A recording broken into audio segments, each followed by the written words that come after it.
Good evening. I'd like to call to order the June 30th, 2025 Board of Education meeting. At this time, Ms. Sandy Ayers will lead us in the invocation. Thank you. As we gather this summer evening, we thank you for this season of renewal and reflection. May this time of warmth and growth inspire our work and our decisions, guide us with wisdom, patience, and purpose as we continue to serve our students, families, and the community. Thank you, Sandy. At this time, Emily Currituck will lead us in the pledge.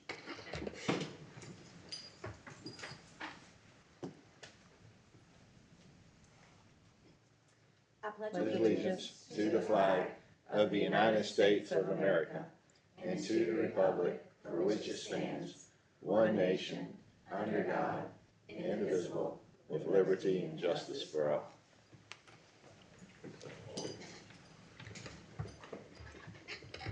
We are going to begin tonight's meeting with a recognition of staff.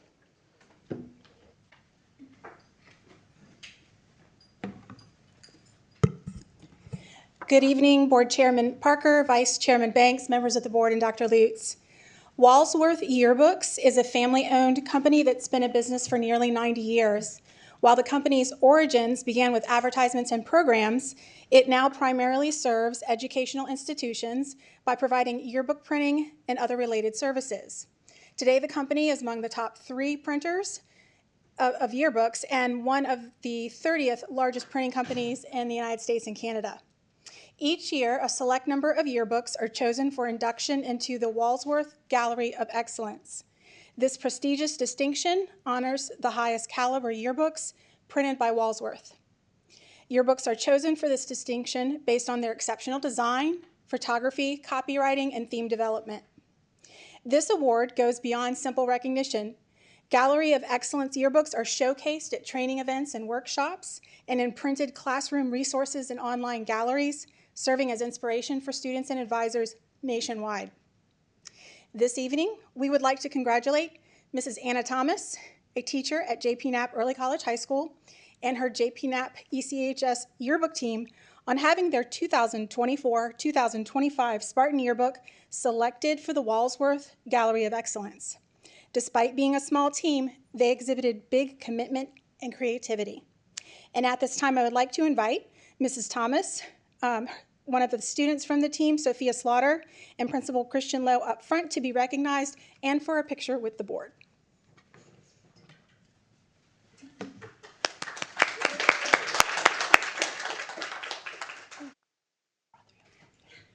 I have a little one I made you too. Okay.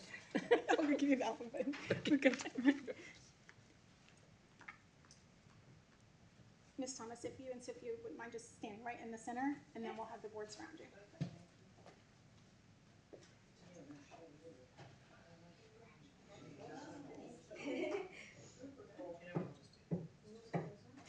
Yep, that's perfect. Mr. Lowe, actually, Dr. Leeds, do you mind stepping right between Ms. Currituck and Ms. Thomas in the back there? Okay, perfect. And Mr. Banks, if I could have you come just either way, but yeah, there we go. Okay, ready? 1, 2, 3, smile. Congratulations, thank you. And thank you for coming out during your summer.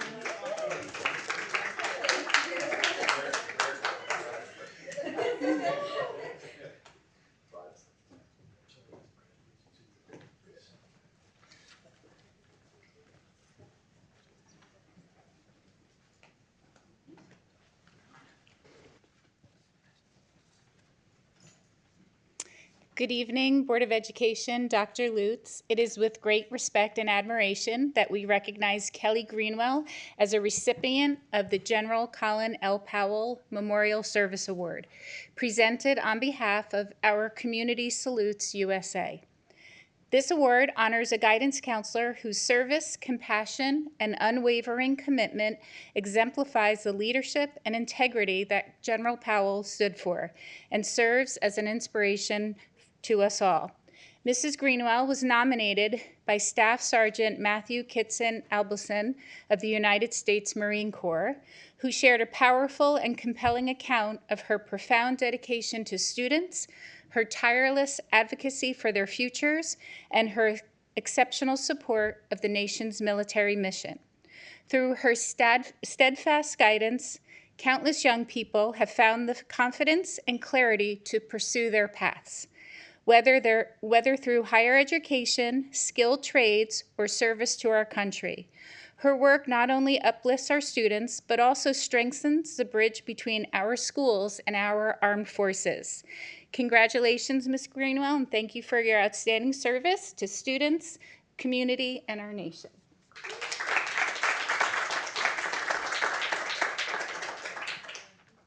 One more time.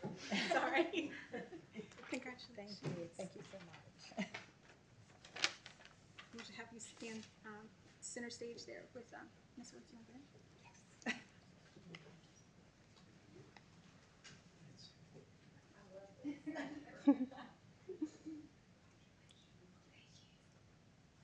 Perfect. What's adjusting? All right, ready? 3, 2, 1, smile. Congratulations, Kelly. Thank you.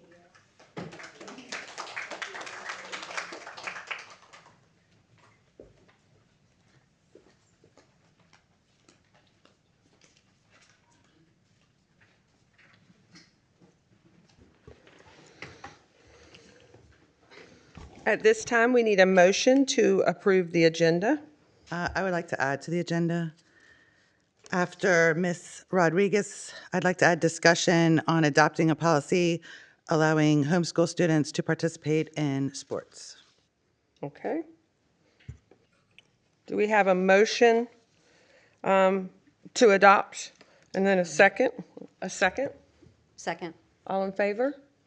Aye. Okay. Moving on. Public comment? I don't think we have anyone on this lovely summer evening. Good for y'all enjoying Currituck County. All right, now we'll have Dr. Lutz with a work session update. All right, we had a very robust work session, and we started with the classified pay scale discussion with our board.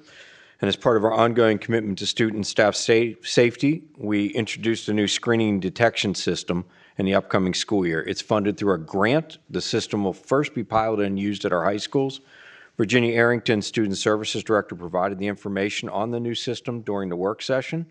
The system is designed to detect items that do not belong on school grounds and serves as an additional layer of protection and security to the safety and security protocols already in place in our districts. We are currently in the early stages of planning and developing procedures for implementation. As the process moves forward, we will keep our families informed and share details in advance to ensure a successful rollout. Again, safety and security remain our top priorities, and we remain committed to being proactive in creating a learning environment for all. We completed a first reading of our 2025 spring policy updates. A list of those policies can be found on our work agenda. We're going to have further discussion on homeschool participation and a special meeting sometime in July, and there'll be further discussion later on in this meeting, but I'm going to continue with my notes. And during the work session, the board also engaged in a thoughtful discussion regarding our current attendance policy and guidelines. As we look ahead to the 25-26 school year, we remain focused on promoting regular attendance and strengthening our partnerships with families in the community to address the growing challenge of absenteeism. That covers our work session. All right. At this time, we have Susan Mizell, our Chief Finance Officer, with some budget amendments. Do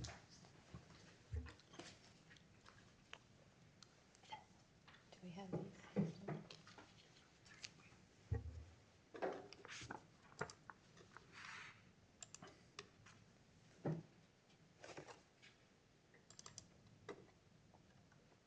Thank you. Good evening, Chairman Parker, fellow board members, and Dr. Lutz. This evening, I'm happy to present to you our final budget amendments for the 24-25 school year for all funds. And just as a personal apology, I did not have a chance to mention to you that the packets that were put at your spot at the work session are the most up-to-date budget amendments because I was still working on them about 15 minutes before I came over to the work session. So hopefully you have those in front of you. So starting with the state public school fund, we had a decrease here of $9,405.27. We budgeted for new allotments and transportation reserve for homeless, National Board Professional Teaching Standards certification support, additional allotments in behavioral support, paid parental leave, and non-contributory benefits. Additionally, there were transfers to finish out the year.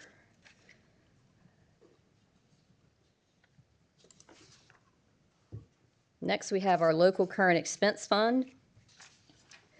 We had no new funds that came in for local, so we just have transfers to close out the year.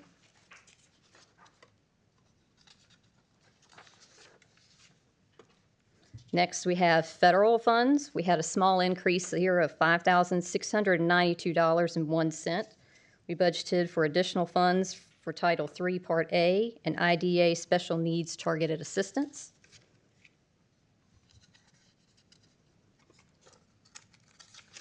Next is capital outlay. We had an increase of $1,177,387.65. Budgeted for state replacement buses, 4 lottery projects, as well as transfers to close out the year. And as a reminder, I'm kind of like a broken record, but those state replacement buses, we don't actually write the check for that. DPI does. We just have to budget for them. School nutrition is next with an increase of $51,867.48. We budgeted for state reduced breakfast funds, sales other, local receipts, and indirect cost. And then finally, we have our other local fund. We had an increase here of $391,371.78. We budgeted for Chromebook fees, Medicaid fee for service reimbursements, Medicaid cost settlement, Medicaid MAC reimbursement, pre-K tuition, sales tax refunds, and transfers to finish out the year. Do you have any questions for me this evening?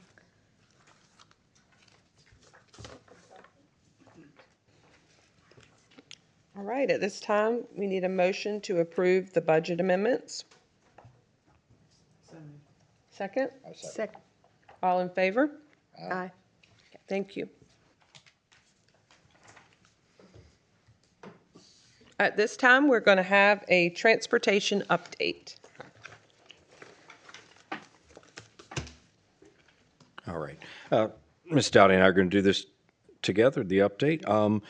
The last meeting that we had, Kevin Hart presented from North Carolina State, and it might not have been perfectly clear, and certainly found out afterwards that the times that were proposed were not proposing the school start times. What we were attempting to do was show that we need a gap in between, our larger gap between elementary and secondary, so we can run a two-tier system effectively, and also to show that community stops can be done and will be done in the upcoming school year.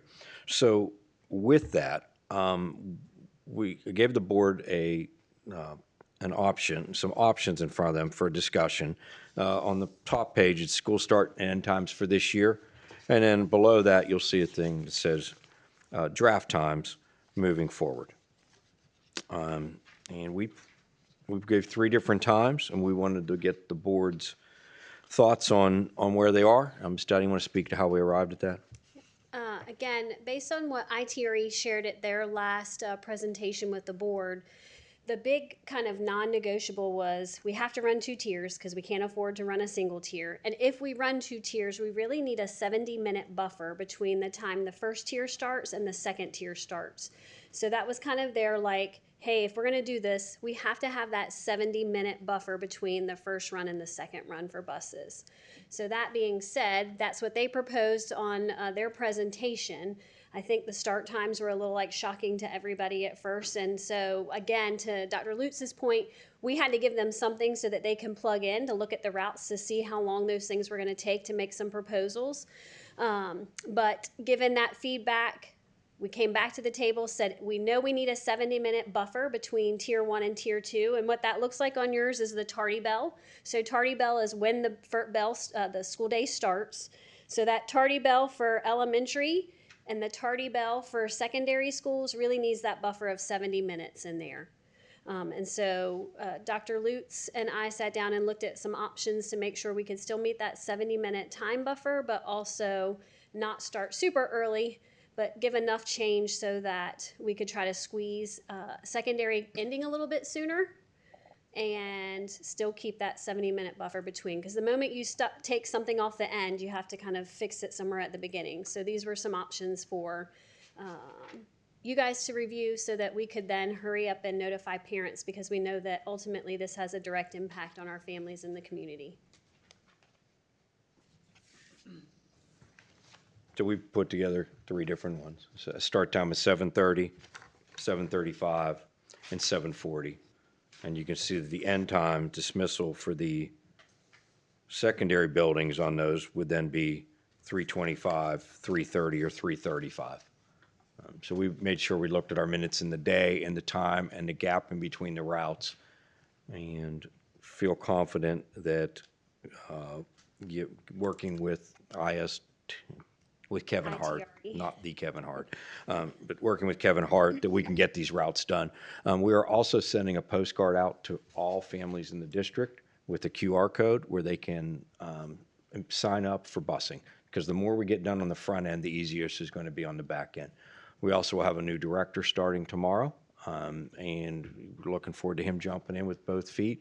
And we've added a couple of new personnel as well in the transportation department, and they've done a great job to end the year, and they certainly, with our reading camp, it's one of the smoothest that it's been. And so we feel confident that these options that we presented you, we can live with any of these, but we wanted to hear what the board thought before landing on a certain one. Does anybody have any comments, any major concerns? I have a question about, you said you mentioned a postcard is going out to all the students or all the families. I know I've seen some Facebook activity on that. Is there any way we could also do a, like an all call or an email just We to? will. Okay. Absolutely, yeah. So Okay. as we dismiss it, I think on your computer screens, can you see it now? I don't know if you're able to see.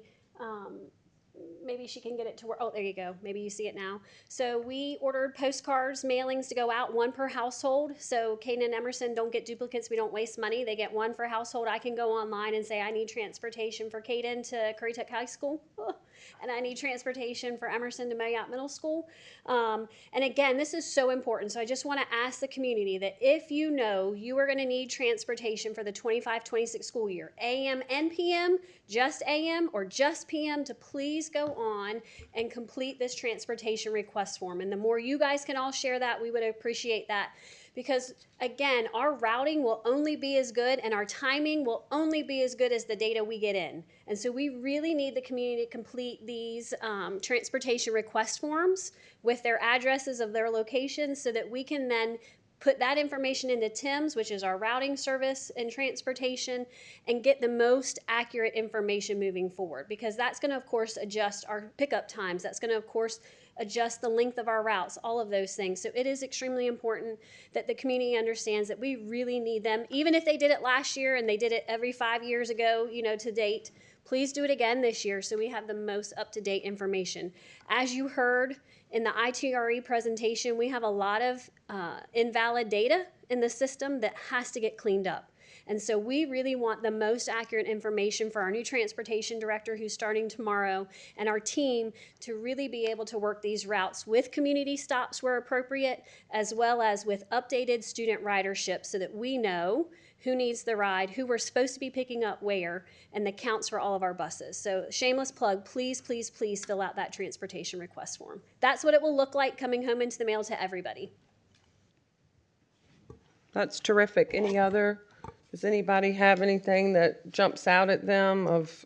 I'm a fan of number 1, the red draft. I feel like the red draft is so early, 7:15. I worry about how that would affect tardies, but I would be okay with either the yellow or the green. Yeah, I'm the same with Melissa. I prefer the green one. It doesn't even change much from what we did this year. And we have checked with the elementary principals that 15 minutes is enough to get people in and through. I know we typically have 20, but the 15 is going to be okay. So I asked transportation to pull for me arrival bus times that their assistant principals and drivers check in and check out so we could kind of clock through that. There's still 1 or 2 buses that tend to show up late, even regardless of theirs was 15 minutes, like you said before, or 20 minutes before. and there were still 1 or 2 buses that showed up close to time. I think, again, we're going to have to work through those 1 or 2 buses who arrive late to campus. We've really worked with Angela Rodriguez as well to talk about grab and go breakfast options for students, so that it's always an option. You can get something even if your bus is late to get to class and have something to eat. Okay, thank you for that. I know that was my concern Absolutely. with food. Sandy, do you have any input or opinion? We're not voting on anything tonight. No, we're just looking getting for input, feedback. If you just some all are- feedback. I heard yellows and greens, and I heard one red. I would really like the new director and his staff to look at it, and if we could get people, I know that, the 5 of us can commit to trying to get the narrative out there that we need people to register, because as you said, none of this is going to work unless we know how many kids are on a bus and how many kids need bus transportation, so I'm excited for him to start tomorrow with his team, and I'm okay with, what his team thinks is going to work once they see the data. And I would just encourage that if we have a special board meeting in July, that no later than that time frame, perhaps we'd be able to try to tell parents, again, if there's any changes. I know it doesn't sound like a lot, 10 minutes, but 10 minutes in a household when you're trying to wrangle kids out the door really does make a difference. So maybe that's the perfect time we could then notify parents officially what the start and end times will look like. Can we go ahead and float the fact that we are looking at a change so that think- people know? I think you just did, so yes. Okay, well, I don't think anybody's really but if we could do some type of social media post that we're considering this, so start planning ahead. It could fluctuate between 7:15 and 7:25. So that, because people do have to make childcare arrangements.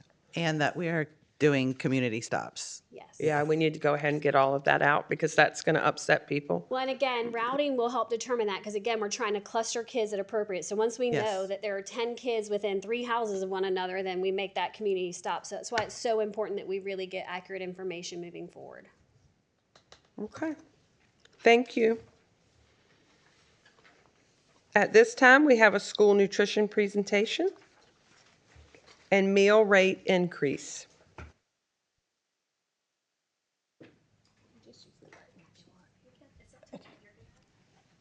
Good evening, Madam Chair, board members, Dr. Lutz. Before I begin my presentation, I want to give a personal thank you. I don't like to be in the limelight, but when I first started, the 3 of you came in January, and I was like, hot topic. Sandy was tagging me all over, so I've answered a lot of questions with some of the stakeholders, and you all have fed my program out there, so I appreciate that. First slide I wanted to do was to give you a school year at a glance. So how'd we do? We served about 148, I know this is odd, 148,148 breakfasts. We served 274,307 lunches. The district free reduced percentage as of May, the end of May, I haven't ran June's final numbers yet, 36.3% as a district. We do have 3 schools that are above 50%, 2 schools that are above 60. We received 672 family meal applications. Probably 500 were from Sandy's post that she pushes out, Ms. Parker's post that she pushes out. Of those 672 family meal applications, we had a 59% approval rate. So that shows you that it works. We also have what's called direct certified. That means 1,196 students automatically qualify. Those are kids that are on services through DSS, and they get pulled in once a year. Areas of revenue, I know you guys like numbers. This revenue with breakfast and lunch is a combined what our paid students paid plus the reimbursements that we received for those programs. So breakfast, we received $351,000, lunch 1.1. A la carte is anything other than reimbursables. So that's your ice cream, your chips, your water, your extra main dishes. We collected around $190,201. Catered, 7,000, and I told Dr. Lutz this in our work session. That's 7,000 local funding that filtered right back into the local program, so thank you for that. And donations, these are anonymous donations. They do not want recognition personally, so I wanted to take this moment to say thank you to them if they're watching. We had one family that donated $900 three terms, so, and then Griggs has always had a really good support system. They have someone that donates there. So we had a total of $3,400 of that 3,400, I was able to touch 327 student accounts. That's big. Did I get to pay them all off? No, but I did get to hit lower digits. We had, I think, 3 schools this school year that had no debt because I was able to pay off balances. So in your packets ahead, and I think it was in the consent, we had bid approvals that go through. We're part of the Northeast North Carolina procurement bid for the new members. That means that we have 11 other surrounding districts that we put our numbers together to make our big numbers. If Hyde County bid by themselves or Camden County bid by themselves, they're very small numbers. But if all of us bid together, we go all the way out to Washington, and Martin are in our district as well, in Dare County, Pasquotank, Perquimans. Those original documents are pretty lengthy, but if any one of you want to see line by line, please ask me and I'll get you a hard copy to look at. I also had in your packet was the procurement plan update. As you all know, we have a very strategic plan in spending. I literally cannot buy a nail without making sure it's the cheapest nail out there. So this plan, I needed updates, signatures for Dr. Lutz, for Ms. Parker as the chair. I also changed a couple of the bottom line items to line items. That means that I could find one source and pay just a cheaper amount with one shipping versus having to go line by line, finding one item at 3 different stores and pay 3 different shipping costs. Small purchase threshold in alignment with the board policy. I've internally always done 3,500 or less. Anything above that, I've always gotten price quotes or bids kind of thing. So it will reflect 10,000, but no, I'll probably in my head still have the 3,500. I just feel better doing that. Why do we need to increase prices? It's necessary to, one, maintain fiscal responsibility, keep pace with rising food and operational costs, and account for state mandated labor increases that come and are mandated, but there's no funding that come with that. So these are our current rates. We are currently elementary $3 for lunch, secondary $3.25, and district-wide we're $1.50. So the current rate request that will need your action tonight. I am proposing an increase of $1 for lunch and 50 cents for breakfast. That would bring us up to $4 for elementary, $4.25 for middle and high, and district-wide $2. What that does is it makes it equivalent to the combined difference that we're building the gap between what I receive for free students to my paid plus the reimbursement for that, which puts us together at about $4.51. So are there any questions? I know that's a lot. Anybody? Anyone? Angela, thank you so much. When will you have, or is it already out, the free and reduced lunch for this coming year? Because we could do the transportation and the meal plan. Like, guys, get it done right now. I have my printer waiting. The hard copies go out to a printer, so we have him waiting. And as soon as you all approve or whatever with the numbers, I can then send them a notice to say print, and he promises that I'll have them before the end of July. And will you have like a link like you did last year where we could just post it on social media? So right now, the link for making payments and for applications is closed because I didn't want any confusion with any parents. I can't accept them until July 1 for the new current year. Okay. And we had to pay off some of the balances and stuff, so I needed to cut everything off. So the application online will probably come live tomorrow. Okay. They can start applying now. I highly encourage, if there's any parents listening, apply even if you're direct cert. Put that application in, because when the direct cert gets pulled, I usually pull that usually the second week in July. I'll pull the direct certs and then I'll get the letters pushing out to those parents. Once your direct cert letter comes in, you do not have to apply as a family. But if you do not see all of your students on your letter that I send to you, please call my office. I do not know that they're related. If they're not on that letter, you need to tell me as a parent or as a family that they are, because they'll collect charges until that letter, the connection is with the families. Yeah, and I really want to strongly encourage parents to look at the salary threshold, because It did it's a increase a lot little bit higher. this year as well. Right, it's a lot higher than people think. Yes, ma'am. Like I said at a past board meeting, full transparency, when my daughter was in elementary school, we were $40 away from qualifying. Yep. When we were a 2-income family. It So never hurts to apply. it doesn't hurt to apply. You're not losing anything. And I think people need to understand that nobody but you knows what's on that information. It's no more than what you I'm put an on your ask, I tax. can't Yeah. tell him, so. Yeah. So one thing I can't tell him. Yeah. Just one quick question. When's the last time we did a rate increase? You did one last year at 25 cent. We haven't done one since COVID. Okay. So that's why we're so behind the rate of the gap between what reimbursement is for a free student to what reimbursement is for a paid plus the reimbursement that we get with USDA. It's such a large gap. So we should have been increasing at a minimum 10 cent, but usually we did a 25 cent. So this will bring us to what we should have been at prior to COVID. I just didn't feel the first year coming out, I talked to Dr. Lutz, I didn't feel like it was something we needed to burden the families with. We just needed to go ahead and feed the kids still, but then everything came back into play. So this will bring us back to even. If I've done my numbers right, I'm hoping I do not have to come to you next year to do a price increase, Okay. if I've done my numbers correctly. And not to put you on the spot, about what do we have in debt ending? I was working on that. I can't tell you an exact number because I haven't pulled in July's claims and done all the configurations and stuff. But I can tell you that just in labor alone, we're like at one when you go retirement and salaries, managers, hospitalization. I ran the numbers and it looks about 1.1 in just that. So when you look at what I got or what we earned in lunch alone, that just pays for labor. So my food cost was around 732,000, give or take. And then other exponential costs, printing, things of that nature, was about 40,000. So I honestly, I don't want to give you the wrong number. That's okay. We can do that another. I think it's important for the community to understand. We all know that food is more expensive. We know that everything's more expensive.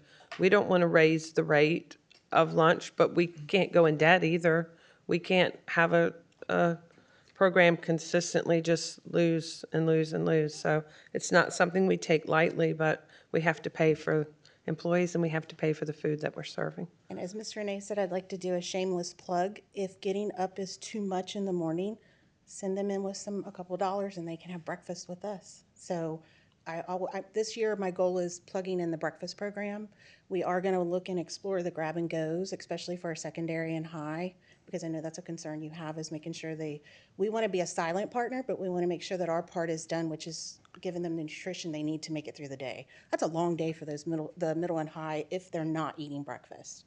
So. Just one other quick question. How are we on collecting bad debt from? Okay, so from our parents? bad debt this year, our max was $42,000, but we ended it with $30,945. So I had a good partnership with our building admins, and they pushed really hard the last 2 weeks of school, and we collected over $10,000, which was amazing.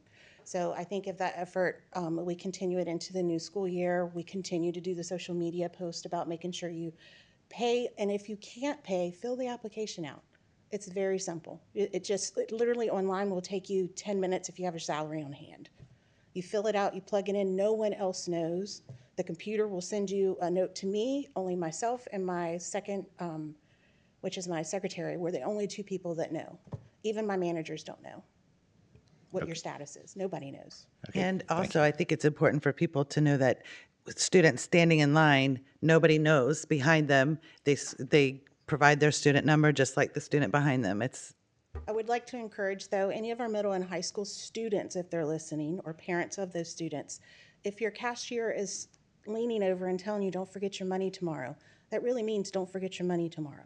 Some of those debts are really, really high, and it's just because the kids aren't going home to tell the parents, and the parents are getting the message, but it goes into their spam message, and they don't know. Emails go out automatically through the software, and then letters will go out if you do not have an email online. So.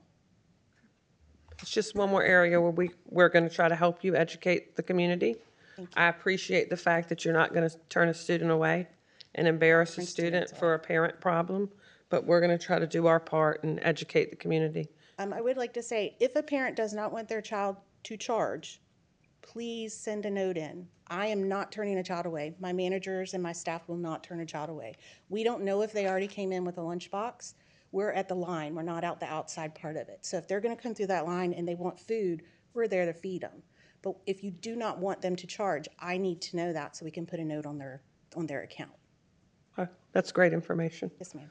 Okay, at this time, we need a motion to improve the meal rate increase. I'll make the motion. Second, Second. all in favor?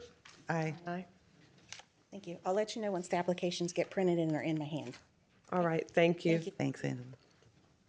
Ms. Ayers had asked to add a homeschool discussion to the agenda. Yeah, I just wanted to, as discussed in the work session, I just would like to establish a July meeting to discuss our options. I think we all kind of agreed on option 2, but we could discuss any, regarding allowing homeschool students to participate in athletics. I would like this meeting to take place on or before July 17th to give students enough time to prepare for fall tryouts and enroll in school. I would also like a survey to be published on social media to gauge interest. And at the July meeting, we will need a proposal on specifics and on executing this policy should it pass at the July meeting. Any discussion? All right, I'm going to put that as an action item. So you're saying a meeting on or before July 17th, a survey of interest and then a proposal of specifics. Okay, do we have a motion? That is the motion. A second? Second. All in favor? Aye. All right, thank you. All right, our consent agenda. Do we have a motion to approve consent? So moved. A second? Second. All in favor? Aye. Right, you're right along. Informational items, we will have a July special meeting. We'll make sure that that information goes out when that date is set and the time is set. Also, just for the public to know, the next meeting of the Board of Education that has been scheduled is August 21st at 4 p.m. There's a work session. At 6:30, a meeting here at the historic Currituck Courthouse. Now for comments, Emily? I just want to say congratulations to all the parents, teachers, students, principals, staff that made it through another great year with Currituck County Schools. The graduation ceremony in June was amazing, so I'm so proud of that group of kids, or I guess now they're young adults. Last week, Dana and I attended a wonderful COA partnership meeting that I believe Mr. Edwards set up, and it was amazing. Just the conversations between the two entities, a lot of brainstorming. Just the tour of the facility was amazing. I had no idea what the COA Currituck campus had to offer. It's overwhelming, quite frankly, that our students have access to something like this. So I'm looking forward to getting the word out. Hopefully we'll be able to do an open house community day where we can get the community out there to see what they offer and to get our students engaged. I mean, enroll, enlist, employ. It's all there. So, thank you. Over the past few months, I have been actively engaging with our community through my public Facebook page, asking questions, inviting feedback.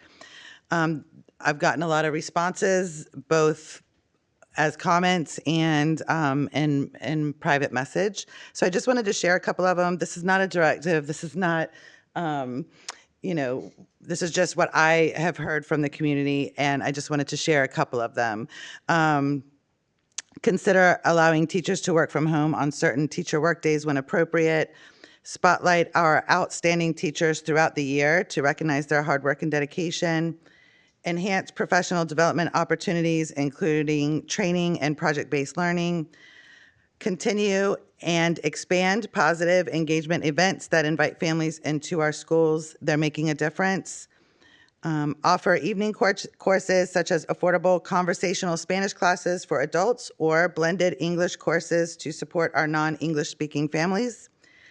add more club opportunities at the middle school level, possibly with the help from parent volunteers who are willing to lead or support extracurricular programs.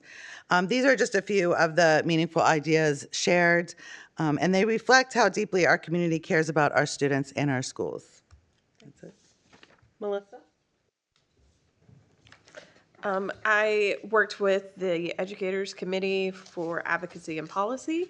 We've had a few meetings. They've elected a chair and a vice chair, and they're working to develop their goals and action items for the upcoming year.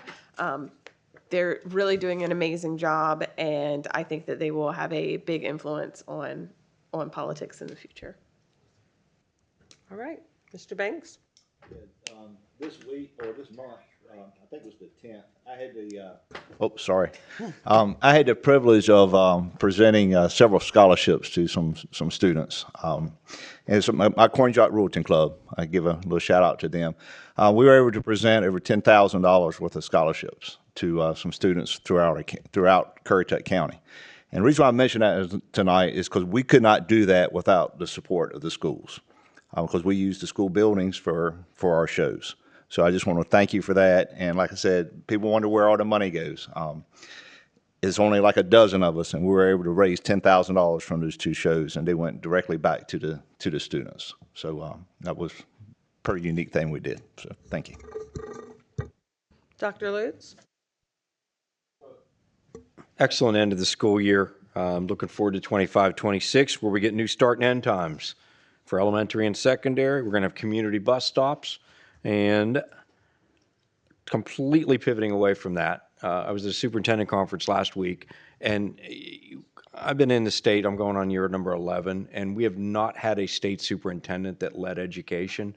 And our new state superintendent actually listens and takes care of things that he can quickly. I'm going to give you an example. When we did our state testing this year, on Tuesday, we had the statewide had an issue with the computer system. It went down for 40 minutes. The state came out with guidance well after the fact saying you could continue testing, and it had like at 3:30, a little late. You could retest completely, you could have continued, and so on. But what we saw is a number of kids didn't perform like we thought they would, and we were able to retest them at the end of the school year. But our principals and our teachers, they asked, why can't we use this for value added? It clearly was not a good data point if it wasn't a reliable test. And they looked at it and said, well, why aren't we using all retakes as the value added score? So in other words, if a student had a 2 and jumped to a 4, now that student gets credit for that 4. And that teacher gets credit for what they really did. And I applaud that we have a state superintendent who's going to listen to something that could be fixed. It might cost the state a little bit more money with SAS, but it's the right thing to do, and it's going to reflect in our scores. I know a number of our principals and teachers were so happy with retakes, and I get to announce that we get the value-added score as well. So, thank you. Thank you, Dr. Lutz, for sharing that, and I think in the future that's going to change a parent's perspective of the retake when they know that that retake is going to go into something. So thank you for sharing that. Just a thank you to the parents and the community and staff for a successful 24-25 school year. As soon as one year ends in public education, another begins. So just as Ms. Dowdy said earlier, we need people to make sure they register for transportation. Also, we need you to enroll your children. We need you to enroll your children for kindergarten and the kindergarten kickoff, and we need you to enroll all other children. We cannot staff our buildings correctly until we know how many children are coming. There's not too many occupations in the world where you just show up to work and you have no idea who's coming or who's not coming. And then it's going to alleviate a lot of problems. Parents get very frustrated when they arrive on the first day and things aren't smooth. Well, things aren't smooth because classes have already been set. We know if you're moving in late, that's very different. But if you're here, you know that you're going to be here with us. Just go ahead and enroll so that we can do what we need to do. We're working really hard. You heard the information with the transportation study. This board is working really hard. Dr. Lutz and his staff. We have a new transportation director starting tomorrow. We are trying to fix problems, but we cannot fix them if we do not know how many children will be on the buses. So when those postcards go out, thank you for that idea. I think it's a great one. Please make sure we do that. Also for Ms. Rodriguez, starting tomorrow, you can register for free and reduced lunch. I think the numbers that we got this year showed just the need. I think that's something that we have to continue to make sure we tell our story. I know Mr. Banks and I made sure that we shared that with the county commissioners. They were quite surprised that we had 2 schools with over 60% at free and reduced lunch. There is a narrative that the entire county is a wealthy county, and that narrative is not correct. It doesn't mean that every child can't succeed. That's not what I'm saying, but it's every child needs basic necessities, and part of that is a breakfast and lunch to be able to get through the school day. Please, as Ms. Ayers has championed, this is a hand up as a helping hand, and it's okay for you to fill out that form, and we're here to help. I would like to extend a thank you to the many teachers who are working this summer. We also have a partnership with a church program that is exceptional, that is doing some reading recovery with our students, and we're very proud of that. And to the teachers that are working on reading recovery and summer programs, we have teachers that are working with some of our special ed students that get summer services. Thank you for choosing to work with us to help us fill those gaps. Also, I do want to do a personal shout out to our coaches. I think sometimes people don't realize what they're doing. My son, like Renee's son, is moving on to the high school. He is conditioning with the football coaches. That is Monday through Thursday from 3:30 to 7 on a volunteer basis. Those individuals are volunteering 4 days a week to be with our children. There are people volunteering that are helping high school basketball, soccer, volleyball. Those are not paid positions. I think it's important for the community to be aware of that. Sometimes we have expectations of our staff, and there's not too many of us that volunteer 20 hours a week at anything, and our children would not have those opportunities if they weren't doing that. Just as always, we appreciate this community. We know how special Currituck County is. We know how lucky we are to live here. We are thankful for the progress we're making so that the community is aware. The Board of Commissioners did partner with us. We did have a successful budget. We were able to get everything that we asked for, with the exception of we did ask for a larger teacher stipend. They were not able to come in at what we asked, but they did come in with $500. It will be $500 after taxes for our teachers, so we're thankful for that. For parents in the community, we also have radios, a radio system coming to our buses that we're excited about, and we thank the commissioners for that commitment. We know that that's something we needed in terms of safety. And Jason and I and the entire board are really looking forward to a continued commitment. Jason and I are going to meet again as a joint meeting of chair and vice chair, and just continue to keep the lines of communication open. So we need the community to make sure that they let their elected officials know that they value education and that they support education and that they're willing to pay for education. So as a community, we need to make sure that we make that loud and clear. And with that, I think we're going to have a motion to adjourn. Second? Second. All right, meeting adjourned.